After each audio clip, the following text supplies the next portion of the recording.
ನಮಸ್ಕಾರ. ಉತ್ತರ ಕರ್ನಾಟಕ ನ್ಯೂಸ್ನ ಬೀದರ್ ನ್ಯೂಸ್ ರೌಂಡಪ್ಗೆ ಸ್ವಾಗತ. ನಾನು ಹನುಮಂತ್ ದೇಶ್ಮುಖ್. ಬನ್ನಿ ಕ್ವಿಕ್ ಆಗಿ ನೋಡೋಣ ಬೀದರ್ ಜಿಲ್ಲೆಯ ಇಂದಿನ ಪ್ರಮುಖ ಸುದ್ದಿಗಳನ್ನು.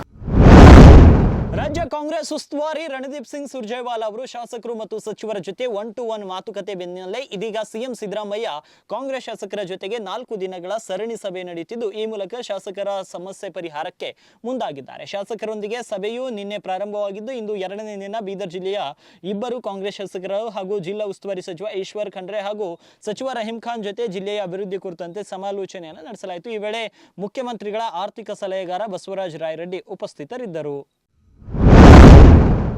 ಬೈದರ್ನಲ್ಲಿ ಸಾಲಬಾಧೆಯಿಂದ ರೈತನೋರ್ವ ಆತ್ಮಹತ್ಯೆಗೆ ಶರಣಾಗಿದ್ದಾನೆ. ಚುಟಗುಪ್ಪ ತಾಲೂಕಿನ ಬೇಮಳಖೇಡ ಗ್ರಾಮದ ಸುನಿಲ್ ಕುಮಾರ್ ಪಟ್ಟವಾದಿ ಮೃತ ದುರ್ದೈವಿಯಾಗಿದ್ದು, ಸಾಲಬಾಧೆಯಿಂದಾಗಿ ತನ್ನ ಹೊಲದಲ್ಲಿನ ಬಾವಿಗೆ ಹಾರಿ ಆತ್ಮಹತ್ಯೆಯನ್ನು ಮಾಡಿಕೊಂಡಿದ್ದಾನೆ. ಮೃತ ವ್ಯಕ್ತಿ PKPS ಬ್ಯಾಂಕ್ ಹಾಗೂ ಖಾಸಗಿ ಬ್ಯಾಂಕ್ನಲ್ಲಿ ಸುಮಾರು 15 ಲಕ್ಷ ರೂಪಾಯಿ ಸಾಲ ಹೊಂದಿದ್ದ ಅಂತ ತಿಳಿದು ಬಂದಿದ್ದು, ಸರಿಯಾಗಿ ಮಳೆ ಬಾರದ ಹಿನ್ನೆಲೆ ಸಾಲ ತೀರಿಸಲು ಹೇಗೆ ಅಂತ ಚಿಂತಿಸಿ ಆತ್ಮಹತ್ಯೆಗೆ ಶರಣಾಗಿದ್ದಾನೆ. ಈ ಕುರಿತು ಬೇಮಳಖೇಡ ಪೊಲೀಸ್ ಠಾಣೆಯಲ್ಲಿ ಪ್ರಕರಣ ಕೂಡ ದಾಖಲಾಗಿದೆ. ನಿನ್ನೆ ನಾಗರ ಪಂಚಮಿಯ ಅಂಗವಾಗಿ ನಾಡಿನೆಲ್ಲೆಡೆ ಹುತ್ತಕ್ಕೆ ಹಾಲನ್ನೆರೆದರೆ ಬೀದರ್ನ ಲಿಂಗಾಯತ್ ಮಹಾಮಠದ ವತಿಯಿಂದ ನಗರದ ಬ್ರಿಮ್ಸ್ ಆಸ್ಪತ್ರೆಯ ಬಡ ರೋಗಿಗಳಿಗೆ ಹಣ್ಣು ಹಾಗೂ ಹಾಲು ನೀಡಿದ್ದಾರೆ. ಇನ್ನು ಈ ಬಗ್ಗೆ ಉತ್ತರ ಕರ್ನಾಟಕ ಸುದ್ದಿವಾಹಿನಿಯೊಂದಿಗೆ ಮಾತನಾಡಿದ ಲಿಂಗಾಯತ್ ಮಹಾಮಠದ ಪೀಠಾಧಿಪತಿಗಳಾದ ಪ್ರಭುದೇವರು ಸಮ ಸಮಾಜದ ನಿರ್ಮಾಣಕ್ಕಾಗಿ ಧರೆಗೆ ಅವತರಿಸಿದ ಬಸವಣ್ಣನವರು ಶ್ರಾವಣ ಶುದ್ಧ ಪಂಚಮಿಯಂದು ಲಿಂಗೈಕ್ಯರಾದ ಹಿನ್ನೆಲೆ ಈ ದಿನವನ್ನು ಬಸವ ಪಂಚಮಿ ಎಂದು ಆಚರಿಸುತ್ತಿದ್ದೇವೆ. ಈ ದಿನ ದೇಶದಾದ್ಯಂತ ಹಾವಿಗೆ ಹಾಲೆರೆಯುವ ಕೆಟ್ಟ ಮೌಢ್ಯ ಪರಂಪರೆಯನ್ನು ನಾವು ನೋಡುತ್ತಾ ಬರುತ್ತಿದ್ದೇವೆ. ಅದರಿಂದ ಬಸವ ಪ್ರೇಮಿಗಳು ವಿಶಿಷ್ಟವಾದ ಕಾರ್ಯವನ್ನು ಮಾಡಿದ್ದಾರೆ. ನಮಃ. ಇವತ್ತಿನ ದಿವಸ ವಿಶ್ವಗುರು ಕರ್ನಾಟಕದ ಸಾಂಸ್ಕೃತಿಕ ನಾಯಕ ಬಸವಣ್ಣನವರು ಲಿಂಗೈಕ್ಯರಾಗಿರ್ತಕ್ಕಂತಹ ಬಸವ ಪಂಚಮಿ ದಿವಸ. ಈ ದಿವಸ ಲಿಂಗಾಯತ್ ಮಹಾಮಠದ ವತಿಯಿಂದ ಪೂಜ್ಯರ ನೇತೃತ್ವದಲ್ಲಿ ಹಾಲು ಹಣ್ಣು ಪ್ರಸಾದ ವಿತರಣೆ ಕಾರ್ಯಕ್ರಮವನ್ನು ಈ ಜಿಲ್ಲಾ ಆಸ್ಪತ್ರೆಯಲ್ಲಿ ಹಮ್ಮಿಕೊಳ್ಳಲಾಗಿದೆ. ಇದಕ್ಕೆ ಕಾರಣ ಏನಂದರೆ, ಜಗತ್ತಿನಲ್ಲಿ ನೆಲೆಸಿರ್ತಕ್ಕಂತಹ ಅಂಧಶ್ರದ್ಧೆ ಮೂಢ ಆಚಾರಗಳು ಅಳಿಸಿ ಹೋಗಲಿ ಮತ್ತು ಸತ್ಯದ ಆಚರಣೆಗಳು ನೆಲೆಗೊಳ್ಳಲಿ ಅಂತಕ್ಕಂತಹ ಸದುದ್ದೇಶದಿಂದ ಈ ಆಚರಣೆಯನ್ನು ಮಾಡಲಾಗ್ತಾ ಇದೆ. ಇವತ್ತು ನಮ್ಮ ದೇಶದಲ್ಲಿ ಸಾಕಷ್ಟು ತಾಯಂದಿರು ಮಕ್ಕಳು ಅಪೌಷ್ಟಿಕತೆಯಿಂದ ಬಳಲ್ತಾ ಇದ್ದಾರೆ. ಇಂತಹ ಸಂದರ್ಭದಲ್ಲಿ ಕೂಡ ನಾವು ಅಂಧಶ್ರದ್ಧೆಯಿಂದ ಹಾಲು ಇತ್ಯಾದಿಗಳನ್ನು ವ್ಯರ್ಥ ಆಚರಣೆಯಲ್ಲಿ ತೊಡಗಿದ್ದೇವೆ. ಈ ಆಚರಣೆ ಬೇಡ. ಅದರ ಬದಲಾಗಿ ಈ ವ್ಯರ್ಥವಾಗುವ ಹಾಲು ಹಸಿದ ಹೊಟ್ಟೆಗಳನ್ನು ತಣಿಸಲಿ, ಸಂತೃಪ್ತಿಗೊಳಿಸಲಿ ಅಂತಕ್ಕಂಥ ಸಂದೇಶವನ್ನು ಇವತ್ತಿನ ಈ ಕಾರ್ಯಕ್ರಮದ ಮೂಲಕವಾಗಿ ಲಿಂಗಾಯತ್ ಮಹಾಮಠದಿಂದ ಕೊಡಲಾಗ್ತಾ ಇದೆ. ಬೀದರ್ನ ಸೆಂಟ್ ಪಾಲ್ ಮೆಥೋಸ್ಟಿಕ್ ಚರ್ಚ್ನಲ್ಲಿ ಸರಿಯಾಗಿ ಆಡಳಿತ ನಡೆಯುತ್ತಿಲ್ಲ, ಚರ್ಚಿನ ಹಣ ದುರುಪಯೋಗ ಆಗ್ತಿದೆ ಅಂತ ಆರೋಪಿಸಿ ನೂರಾರು ಜನ ಕ್ರಿಶ್ಚಿಯನ್ ಬಾಂಧವರು ಕೈಗೆ ಕಪ್ಪು ಪಟ್ಟಿಯನ್ನು ಧರಿಸಿ ಶಾಂತಿಯುತ ಮೆರವಣಿಗೆ ಮೂಲಕ ಚರ್ಚ್ಗೆ ಬಂದು ಪ್ರಾರ್ಥನೆಯನ್ನು ಸಲ್ಲಿಸಿದ್ದಾರೆ. ಈ ವೇಳೆ ಮಾಧ್ಯಮಗಳೊಂದಿಗೆ ಮಾತನಾಡಿದ Bengaluru regional conference leader HS Martin Nandi, ಚರ್ಚ್ನಲ್ಲಿ ಗೊಂದಲಗಳಾಗ್ತಾ ಇವೆ. ಸುಮಾರು 5 ಕೋಟಿ ಹಣ ದುರುಪಯೋಗ ಆಗಿದೆ. ಚರ್ಚ್ನಲ್ಲಿ ಭ್ರಷ್ಟಾಚಾರ ತಾಂಡವವಾಡುತ್ತಿದೆ. ನಮ್ಮ ಶಾಲೆಯ ಬಸ್ ಕೂಡ ಕಾಣೆಯಾಗಿದೆ. ಅದರಿಂದ ಸಭಾಪಾಲಕರು ಬೈಬಲ್ ಹೇಳುವ ಪ್ರಕಾರ ನಡೆದುಕೊಂಡು ಅವರನ್ನ ವರ್ಗಾವಣೆ ಮಾಡಿದ ಸ್ಥಳಕ್ಕೆ ಹೋಗಬೇಕು ಅಂತ ಒತ್ತಾಯಿಸಿದ್ದಾರೆ. ಆ ಒಂದು ನಿಟ್ಟಿನಲ್ಲಿ ಈ ಚರ್ಚಿನಲ್ಲಿ ಅಂತ ಆಡಳಿತ ನಡಿಬೇಡ್ದು, ಚರ್ಚಿನ ಹಣ ದುರುಪಯೋಗ ಆಗಬಾರ್ದು, ಚರ್ಚಿನ ಪ್ರಾಪರ್ಟಿಗಳು ದುರುಪಯೋಗ ಆಗಬಾರ್ದು ಅಂತಕ್ಕಂಥ ನಿಟ್ಟಿನಲ್ಲಿ ಶಾಂತಿಯುತವಾದ ಒಂದು ಮೆರವಣಿಗೆ ತೆಗೆದು ಇಡೀ ಜನತೆಯ ಗಮನಕ್ಕೆ ತರ್ತಕ್ಕಂಥ ಕೆಲಸ ಮತ್ತು ಮುಂದೆ ಬರ್ತಕ್ಕಂಥದ್ದಿಂದ ಯಾರೇ ಸಭಾಪಾಲಕರಾಗಲಿ ಚರ್ಚಿನಲ್ಲಿ ಗೊಂದಲ ವಾತಾವರಣ ನಿರ್ಮಾಣ ಮಾಡದ ಹಾಗೆ ಚರ್ಚು ಸಭೆ ಶಾಂತಿಯುತದಿಂದ ಹೋಗುವ ರೀತಿಯಿಂದ ನೋಡ್ಕೊಂಡು ಹೋಗೋ ಕಡೆಯಿಂದ ಇವತ್ತೆಲ್ಲ ಜನ ಸೇರಿ ಒಂದು ಮುನ್ಸೂಚನೆ ಕೊಡ್ತಕ್ಕಂಥ ಕೆಲಸಗಳು ಮಾಡ್ತಾ ಇದ್ದೀವಿ. ಸರ್, ಈಗಾಗಲೇ ನಮ್ಮಲ್ಲಿ ಸುಮಾರು 3.5 to 5 ಕೋಟಿ ಹಣದ ದುರ್ಬಳಕೆ ಆಗಿದೆ. ಹಿಂದೆ ಇರ್ತಕ್ಕಂಥ ಸಭಾಪಾಲಕರು, ನಮ್ಮ ಹಿಂದೆ ಇರ್ತಕ್ಕಂಥ ಮೆಥೋಡಿಸ್ಟ್ ಸೆಂಟ್ರಲ್ ಚರ್ಚಿನ ಸಭಾಪಾಲಕರು ಭ್ರಷ್ಟಾಚಾರ ಅವ್ಯವಹಾರ ತಾಂಡವ ಆಡ್ತಾ ಇದೆ ಚರ್ಚ್ನಲ್ಲಿ. ನಮ್ಮ ಚರ್ಚಿಗೆ ನಮ್ಮ ಸ್ಕೂಲಿಗೆ ಸಂಬಂಧಪಟ್ಟಂತ ರೈತರಿಗೆ ಸಮರ್ಪಕ ರಸಗೊಬ್ಬರ ದೊರೆಯದ ಹಿನ್ನೆಲೆ ಮಾನವ ಸರಪಳಿಯನ್ನು ನಿರ್ಮಿಸಿ ಜನವಾಡ ಗ್ರಾಮದಲ್ಲಿ ಬೀದರ್ ಔರಾದ್ ಮುಖ್ಯ ರಸ್ತೆಯನ್ನು ತಡೆದು ಬಿಜೆಪಿ ಮುಖಂಡರು ಹೋರಾಟವನ್ನು ನಡೆಸಿದ್ದಾರೆ. ರೈತರಿಗೆ ಬೇಕಾದ ಅಗತ್ಯ ಗೊಬ್ಬರ ನೀಡುವಂತೆ ಆಗ್ರಹಿಸಿ ರಾಜ್ಯ ಸರ್ಕಾರ ಹಾಗೂ ಮುಖ್ಯಮಂತ್ರಿಗಳ ವಿರುದ್ಧ ಧಿಕ್ಕಾರವನ್ನು ಕೂಗಿ ಆಕ್ರೋಶವನ್ನು ಹೊರಹಾಕಲಾಯಿತು. ರಸ್ತೆ ತಡೆ ನಡೆಸಿದ್ರಿಂದ ವಾಹನಗಳು ಸಾಲುಗಟ್ಟಿ ನಿಂತು ಅರ್ಧ ಗಂಟೆಗೂ ಹೆಚ್ಚು ಕಾಲ ಸಂಚಾರ ಅಸ್ತವ್ಯಸ್ತವಾಯಿತು. ಬೀದರ್ ವಿಧಾನಸಭಾ ಕ್ಷೇತ್ರದಿಂದ ಇವತ್ತು ಜನವಾಡದಲ್ಲಿ ಬೃಹತ್ವಾದಂಥ ರಸ್ತೆ ತಡೆಯನ್ನು ಇವತ್ತು ನಾವು ಮಾಡಿದ್ದೇವೆ. ರೈತರಿಗೆ ಸಿಗಬೇಕಾದಂಥ ರಸಗೊಬ್ಬರ ಇವತ್ತು ಕೇಂದ್ರ ಸರ್ಕಾರ ರಾಜ್ಯಕ್ಕೆ ನೀಡಿರುವ 8,70,000ಕ್ಕಿಂತ ಹೆಚ್ಚು ಮೆಟ್ರಿಕ್ ಟನ್, ಅದರಲ್ಲಿ ಕೇವಲ 2,50,000 ಮೆಟ್ರಿಕ್ ಟನ್ ಮಾತ್ರ ಮಾರ್ಕೆಟಿಗೆ ತಂದಂತಹ ಕಾಂಗ್ರೆಸ್ ಇವತ್ತು ಬಾಕಿ ಉಳಿದಂತ 6,000ಕ್ಕಿಂತ ಲಕ್ಷಕ್ಕಿಂತ ಹೆಚ್ಚಿಗೆ ಮೆಟ್ರಿಕ್ ಟನ್ ಗೊಬ್ಬರ, ರಸಗೊಬ್ಬರ, ಯೂರಿಯಾ ಎಲ್ಲಿ ಮುಚ್ಚಿಟ್ಟವರೆ ಹೇಳಬೇಕು. ಎಲ್ಲಿ ಯಾವ ಕಾಳಸಂತೆಯಲ್ಲಿ ತಾವು ಮಾರಾಟ ಮಾಡಿದ್ರಿ? ಇವತ್ತು ಅದೇ ಕಾಳಸಂತೆಯಿಂದ ರೈತರು ದುಬಾರಿ ಹಣವನ್ನು ಕೊಟ್ಟು ಖರೀದಿ ಮಾಡುವಂಥದ್ದಾಗಿದೆ.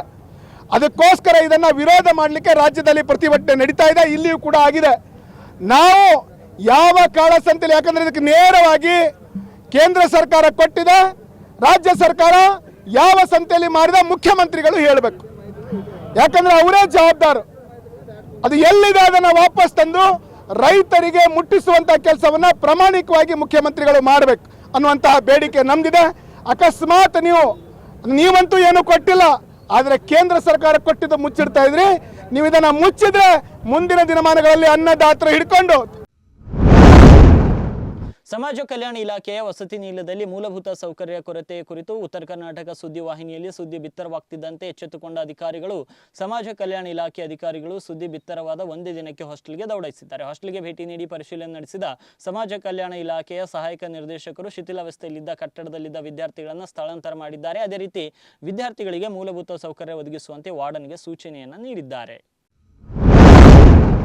ರಾಜ್ಯದಲ್ಲಿ ರೈತರಿಗೆ ಕಳಪೆ ಬಿತ್ತನೆ ಬೀಜ ವಿತರಿಸುವುದು ಮತ್ತು ರಸಗೊಬ್ಬರ ಕೊರತೆಗೆ ರಾಜ್ಯ ಸರ್ಕಾರವೇ ಹೊಣೆಯಂತ ರಾಜ್ಯ ಸರ್ಕಾರದ ವಿರುದ್ಧ ಬಿಜೆಪಿ ಜಿಲ್ಲಾಧ್ಯಕ್ಷ ಸೋಮನಾಥ್ ಪಾಟೀಲ್ ಆಕ್ರೋಶವನ್ನು ವ್ಯಕ್ತಪಡಿಸಿದ್ದಾರೆ. ಭಾಲ್ಕಿ ಪಟ್ಟಣದ ಅಂಬೇಡ್ಕರ್ ವೃತ್ತದಲ್ಲಿ ಭಾರತೀಯ ಜನತಾ ಪಾರ್ಟಿ ವತಿಯಿಂದ ಹಮ್ಮಿಕೊಂಡಿರುವಂತಹ ಪ್ರತಿಭಟನೆಯಲ್ಲಿ ಭಾಗವಹಿಸಿ ಮಾತನಾಡಿದ ಅವರು, ಕಾಂಗ್ರೆಸ್ ಸರ್ಕಾರಕ್ಕೆ ಮತ್ತು ರಾಜ್ಯದ ಮುಖ್ಯಮಂತ್ರಿ ಸಿದ್ದರಾಮಯ್ಯನವರು ಈ ನಾಡಿನ ರೈತರ ಬಗ್ಗೆ ಕಿಂಚಂತೂ ಕಾಳಜಿ ವಹಿಸಿಲ್ಲ. ಸಿದ್ದರಾಮಯ್ಯನವರು ರಾಜ್ಯದ ಮುಖ್ಯಮಂತ್ರಿಗಳಾದ ದಿನದಿಂದ ಈ ನಾಡಿನ ರೈತರಿಗೆ ಒಳಿತಾಗುವಂತ ಯಾವುದೇ ಕ್ರಮವನ್ನ, ನಿರ್ಧಾರಗಳನ್ನ, ಯೋಜನೆಗಳನ್ನ ತೆಗೆದುಕೊಂಡಿಲ್ಲ. ಮುಂಗಾರು ವಾಡಿಕೆಗಿಂತ ಮುಂಚಿತವಾಗಿ ಆರಂಭವಾಗಿರುವ ಬಗ್ಗೆ ಅರಿವು ರಾಜ್ಯ ಸರ್ಕಾರಕ್ಕೆ ಮತ್ತು ಕೃಷಿ ಸಚಿವರಿಗೆ ಇರಬೇಕಿತ್ತು ಅಂತ ರಾಜ್ಯ ಸರ್ಕಾರದ ವಿರುದ್ಧ ಕಿಡಿಕಾರಿದ್ದಾರೆ. ರಾಜ್ಯಾದ್ಯಂತ ರೈತರಿಗೆ ರಸಗೊಬ್ಬರಗಳ ಒಂದು ಕೃತಕ ಅಭಾವವನ್ನು ಸೃಷ್ಟಿಸಿ ಇವತ್ತು ಕಾಳಸಂತೆಯಲ್ಲಿ ಹೆಚ್ಚಿನ ಬೆಲೆಗೆ ರೈತರು ರಸಗೊಬ್ಬರ ತಗೊಳ್ಳೋ ರೀತಿಯಲ್ಲಿ ಮಾಡಿದ್ದಾರೆ. ಇದರ ಹೋರಾಟ ಇಡೀ ರಾಜ್ಯಾದ್ಯಂತ ನಡೀತಾ ಇದ್ದು, ಹಾವೇರಿಯಲ್ಲಿ ರೈತರು ಆ ಒಂದು ರಸಗೊಬ್ಬರಕ್ಕೆ ಕ್ಯೂನಲ್ಲಿ ನಿಂತಾಗ ಅವ್ರ ಮೇಲೆ ಲಾಠಿ ಚಾರ್ಜ್ ಮಾಡಿದಂತ ಈ ಒಂದು ಸರ್ಕಾರ, ಕೊಪ್ಪಳದಲ್ಲಿ ಒಬ್ಬ ರೈತ ಮಣ್ಣು ತಿನ್ನುವ ಮುಖಾಂತರ ಈ ರಸಗೊಬ್ಬರ ಕೊರತೆ ವಿರುದ್ಧ ಹೋರಾಟ ಮಾಡಿದ್ದಾನೆ.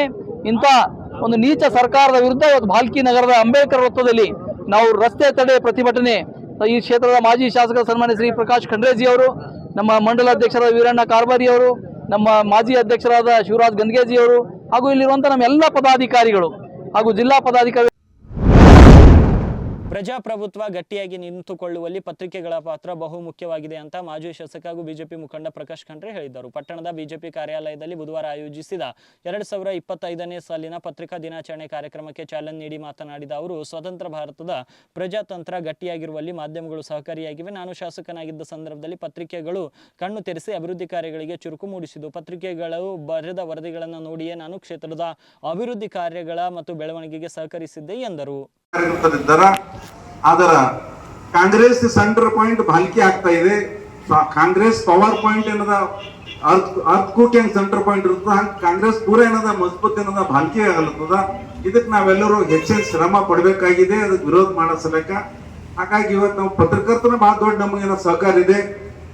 ಕಾರ್ಯಕರ್ತರು ಇದ್ದಾರ, ವೋಟರ್ಸ್ ಇದ್ದಾರ, ಹಿತೈಷಿಗಳಿದ್ದಾರ. ಇದಕ್ಕೆಲ್ಲ ಏನದ ಏನ್ ಬೇಕು ಅಂದ್ರ ಇವತ್ತ ಪತ್ರಿಕೆಯವರದ್ದು ಸಹಕಾರ ಬಹಳ ದೊಡ್ಡದಿದೆ. ಭಾರತದಲ್ಲಿ ಪ್ರಜಾತಂತ್ರ ವ್ಯವಸ್ಥೆ ಗಟ್ಟಿಯಾಗಿ ನಡಿಬೇಕಾದ್ರ ಮೊದಲ ಶಾಸಕಾಂಗ, ಅದ ನಂತರ ನ್ಯಾಯಾಂಗ, ಅದ ನಂತರ ಕಾರ್ಯಾಂಗ, ಈಗೆಲ್ಲರೂ ಏನದ ತಗೊಂಡು ಹೋಗುವಂತ. ಮಾಜಿ ಸಚಿವ ಪ್ರಭು ಚವ್ಹಾಣ್ ಪುತ್ರ ಪ್ರತೀಕ್ ಚವ್ಹಾಣ್ ನಿರೀಕ್ಷಣಾ ಜಾಮೀನು ಅರ್ಜಿ ವಿಚಾರಣೆ ನಿನ್ನೆ ಬೀದರ್ ಜಿಲ್ಲಾ ಸತ್ರ ನ್ಯಾಯಾಲಯದಲ್ಲಿ ನಡೆದಿದ್ದು, ಜಾಮೀನು ಅರ್ಜಿಯ ತೀರ್ಪನ್ನು ನಾಳೆ ಕಾಯ್ದಿರಿಸಲಾಗಿದೆ. ಜಾಮೀನು ನೀಡದಂತೆ ಕೋರ್ಟ್ಗೆ ತಕರಾರು ಅರ್ಜಿ ಹಾಗೂ ದಾಖಲೆಗಳನ್ನು ಸಲ್ಲಿಸಿದ ಸಂತ್ರಸ್ತೆ ಪರ ವಕೀಲ ಕೇಶವ್ ಶ್ರೀಮಾಳೆ ಮಾಧ್ಯಮಗಳೊಂದಿಗೆ ಮಾತನಾಡಿ, ಪ್ರತೀಕ್ ಚವ್ಹಾಣ್ ಈ ಹಿಂದೆ ಬೇರೊಬ್ಬ ಯುವತಿಗೆ ಮದುವೆಯಾಗುವುದಾಗಿ ಮೋಸ ಮಾಡಿದ್ದಾನೆ. ಈ ಬಗ್ಗೆ ನ್ಯಾಯಾಲಯಕ್ಕೆ ದಾಖಲೆ ಸಲ್ಲಿಸಿದ್ದು ಜಾಮೀನು ರದ್ದು ಮಾಡುವಂತೆ ಕೋರಿದ್ದೇವೆ. ಈಗಾಗಲೇ ಸಂತ್ರಸ್ತ ಯುವತಿಯ ಸ್ಥಳ ಮಹಜರು ಕಾರ್ಯ ಮುಗಿದಿದೆ. ಆರೋಪಿ ಶಾಸಕರ ಮಗರಾಗಿರುವುದರಿಂದ ರಾಜಕೀಯ ಪ್ರಭಾವವನ್ನು ಬಳಸಿ ಪೊಲೀಸರ ಕಣ್ತಪ್ಪಿಸಿಕೊಂಡು ಓಡಾಡುತ್ತಿದ್ದಾನೆ. ಅದರಿಂದ ಆತನಿಗೆ ಜಾಮೀನು ನೀಡದಂತೆ ಮನವಿ ಮಾಡಿದ್ದೇವೆ ಎಂದರು. ಪ್ರತೀಕ್ ಚವ್ಹಾಣ್ ಅವರ ಜಾಮೀನು ಅರ್ಜಿ ಇವತ್ತು ವಿಚಾರಣೆಗೆ ಬಂದಿತ್ತು. ವಿಚಾರಣಾ ಸಂದರ್ಭದಲ್ಲಿ ಅರ್ಜಿ ಸರ್ಕಾರಿ ಅಭಿಯೋಜಕರಿಂದ ತಕರಾರು ಅರ್ಜಿಯನ್ನು ಸಲ್ಲಿಸಲಾಯಿತು. ಜೊತೆಗೆ ಪ್ರತಿವಾದವನ್ನು ಮಂಡಿಸಲಾಯಿತು. ಈ ಸಂತ್ರಸ್ತೆ ಯುವತಿ ಪರವಾಗಿ ನಾವು ಸಹ ಕೆಲವೊಂದು ದಾಖಲೆಗಳನ್ನು ಹಾಜರು ಮಾಡಿರ್ತೇವೆ. ಈ ಎಲ್ಲ ಹಾಜರು ಮಾಡಿದ ಮೇಲೆ ನ್ಯಾಯಾಧೀಶರು ಈ ಅರ್ಜಿಗೆ ಸಂಬಂಧಪಟ್ಟಂತೆ ನಿರೀಕ್ಷಣಾ ಜಾಮೀನು ಅರ್ಜಿಗೆ ಸಂಬಂಧಪಟ್ಟಂತೆ ಆದೇಶವನ್ನು ದಿನಾಂಕ 31 ಜುಲೈಗೆ ಕಾದಿರಿಸಲಾಗಿದೆ. ಈ ವಾದ ಸಂದರ್ಭದಲ್ಲಿ ಈ ಆರೋಪವನ್ನು ಅಲ್ಲಗೆಳೆದಿದ್ದು ಅದೊಂದು ಮದುವೆ ನಿಶ್ಚಿತಾರ್ಥ ಆಗಿರೋದ್ರಿಂದ ಜಾಮೀನು ನೀಡಬೇಕು ಅಂತ ವಾದ ಸಲ್ಲಿಸಲಾಯಿತು. ಆದರೆ ನಿಶ್ಚಿತಾರ್ಥವನ್ನು ಮುರಿದಿದೆ ಮತ್ತು ಈ ಪೂರ್ವದಲ್ಲಿಯೂ ಸಹ ಈ ರೈತರಿಗೆ ಸಮರ್ಪಕ ರಸಗೊಬ್ಬರ ದೊರೆಯದ ಹಿನ್ನೆಲೆ ಹುಲ್ಸೂರು ಪಟ್ಟಣದಲ್ಲಿ ರಸ್ತೆ ತಡೆದು ಬಿಜೆಪಿ ಮುಖಂಡರು ಪ್ರತಿಭಟನೆ ಮಾಡಿದರೆ ಹುಲ್ಸೂರು ಭಾಲ್ಕಿ ಮುಖ್ಯ ರಸ್ತೆಯನ್ನು ತಡೆದು ರೈತರಿಗೆ ಅಗತ್ಯ ಗೊಬ್ಬರ ಒದಗಿಸುವಂತೆ ಅರ್ಧ ಗಂಟೆಗೂ ಅಧಿಕ ಕಾಲ ಪ್ರತಿಭಟನೆಯನ್ನು ನಡೆಸಿದರು. ಇನ್ನು ಪ್ರತಿಭಟನೆಯಲ್ಲಿ ಜಿಲ್ಲಾಧ್ಯಕ್ಷ ಸೋಮನಾಥ್ ಪಾಟೀಲ್, ತಾಲೂಕು ಅಧ್ಯಕ್ಷ ಸಿದ್ದು ಬಿರಾದರ್ ಸೇರಿ ಅನೇಕ ಮುಖಂಡರು ಭಾಗಿಯಾಗಿದ್ದರು. ಇವಾಗಿದ್ವು ಬೀದರ್ ಜಿಲ್ಲೆಯ ಇಂದಿನ ಪ್ರಮುಖ ಸುದ್ದಿಗಳು. ಮತ್ತೆ ನಾಳೆ ಭೇಟಿ ಆಗ್ತೀನಿ ಬೀದರ್ ನ್ಯೂಸ್ ರೌಂಡ್ ಅಪ್ನಲ್ಲಿ.